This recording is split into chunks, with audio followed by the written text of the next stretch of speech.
Halo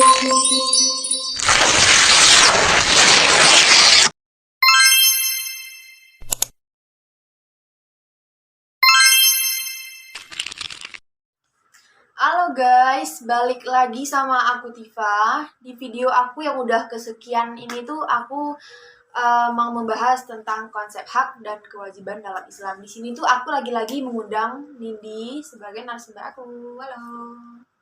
Oke, langsung ke pertanyaannya. Itu biasanya kan aku nanya banyak gitu loh. Nah, sekarang tuh aku ngerangkum jadi 5 pertanyaan aja, poin-poin pentingnya. Oke, untuk pertanyaan pertama nih. Udah siap belum tapi? Siap dong. Oke. Pertanyaan pertama, pengertian hak secara terminologis itu apa sih? Oke, jadi pengertian hak secara terminologis itu adalah kewenangan atas sesuatu atau sesuatu yang wajib atas seorang untuk orang lain. Itu hak. Oke, next. Pertanyaan kedua. Perbedaan hak dan ikhtisan itu apa? Oke, kalau hak adalah keharusan yang dibebankan pada pihak lain dari sisi penerima, sedangkan iltisan itu keharusan yang terbebankan pada pihak lain dari sisi pemberi. Oke. Jadi kalau hak itu dari sisi penerima, sedangkan ikhtisan dari sisi pemberi gitu. Oke, jelas banget. Next ke pertanyaan ketiga. Apa saja yang termasuk alternatif pemenuhan ikhtisan terhadap hutang? Yang tadi kan perbedaannya. Nah, sekarang itu aku fokus ke masalah ikhtisannya itu. Oke. Ada 3 ya. Yang pertama itu ada hawalah, kemudian kakalah, dan yang terakhir ada takashi. Hawalah, kakalah, takashi. Iya. Oke. Next ke pertanyaan keempat. Sumber ikhtisan itu apa aja? Masih ikhtisan, aku kepo banget apa sih itu ikhtisan gitu. Oke, boleh banget. Yang utama itu ada syariat dan aturan hukum. Dan sumber lainnya itu seperti akad, kemudian iroda, al-munkaridah, atau kehendak sepihak. Oke nih, selanjutnya ini pertanyaan masih seputar ikhtisan. Oke. Sumber dari ikhtisan itu apa aja?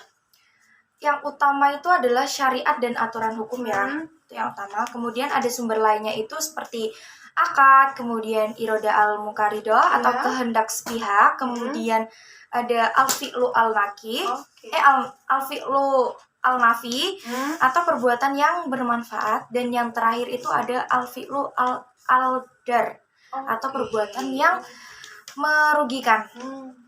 Gitu. Oke, ini pertanyaan terakhir aku buat kamu. Apa saja pembagian hak dari segi substansinya? Oke, jadi pembagian hak dari segi substansinya itu ada 2. Yang pertama adalah hak syasyi atau hak atas orang lain, dan yang kedua adalah hak aini. Berarti ada 2 doang gitu. Yeah. Oke guys, mungkin itu doang yang pengen aku tahu dari Nindi, yang aku tanya dari Nindi. Terima kasih udah nonton podcast kita yang kali ini, dan bye-bye, sampai ketemu di video selanjutnya. Oke guys, balik lagi sama kita berdua. Jadi mungkin langsung aja ya aku tanya-tanya ke kamu nih, karena kamu tadi udah tanya-tanya ke aku. Sekarang giliran aku yang tanya kamu. Oke, langsung aja ke pertanyaan pertama nih.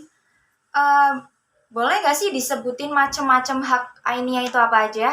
Boleh. Sepengetahuan aku, macam-macam hak ainiyah itu ada 3. Yang pertama ada namanya hak al-milkiyah, itu adalah hak milik.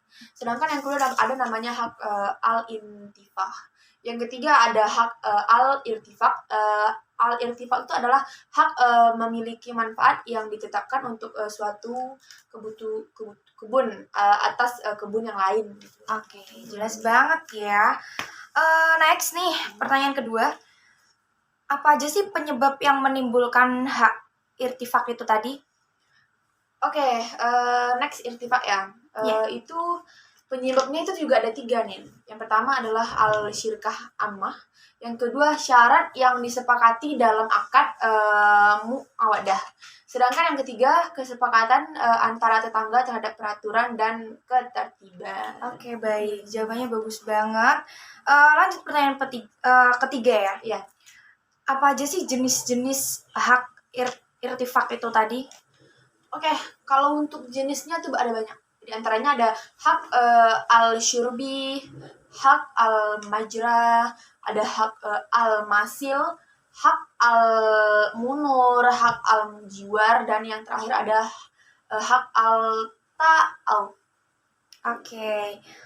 Next. Hmm. Karena tadi kamu udah sebutin kan jenis Yeah. hak irtifak itu apa aja. Nah, kalau hak almasil itu apa sih?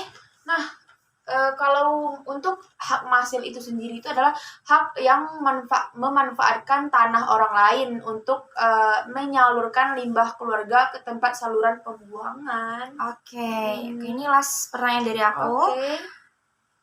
Apa itu al-jiwar? Karena tadi ada kan hak iya. al-jiwar. Nah, itu aku pengen tahu tuh Oke. apa.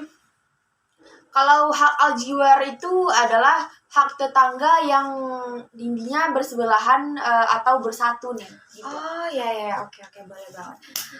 Jadi mungkin cukup segitu aja dari kita berdua dan jawaban dari Tifa tadi udah menjawab pertanyaan aku banget. Mungkin sampai sini aja. Wassalamualaikum warahmatullahi wabarakatuh. Terima kasih guys.